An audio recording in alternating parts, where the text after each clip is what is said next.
Boom, and we're back in, getting straight to the point, covering and summarising Darren Hardy's compound effect. We're now on to the third key principle from the book. Create a routine to keep your momentum going. So we've learned that you take the first step to kickstart your success when you make the right decisions.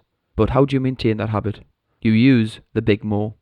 If you keep your healthy behaviour up for a long enough time, you'll fall into a natural, consistent rhythm. As you keep that pace, you'll start making the right decisions and start feeling unstoppable. That's the power of the big more, the big momentum. It's the most powerful driving force for success. Take swimmer Michael Phelps. His coach only let him finish training early once in 12 years, when he was allowed 15 minutes off so he could attend a school dance. But all that practice led to big more, culminating in 8 Olympic gold medals. To keep momentum rolling, your healthier behaviour has to be built into your daily routine.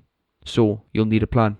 To keep momentum rolling, your healthy behaviour has to be built into your daily routine. Remember to be realistic and don't try to do everything in a short period of time.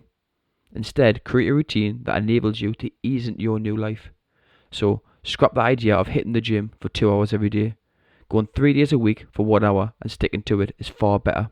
When building momentum, the length of time you work out isn't important. What matters is that you keep showing up. Next, eliminate situations that cause you to stray away from your goals. The media, for example, can have a negative effect on your energy without you even noticing. Commercials, news about war, and so on can wreak havoc on your attitude and expectations. Instead of tuning into the news, why not listen to an inspirational podcast or chat with someone you love? Finally, be aware of your environment. Sometimes you have to change it in order to fulfill your dreams. People too influence you significantly, so make sure you keep supportive folks around you to keep your momentum going. You get in life what you create.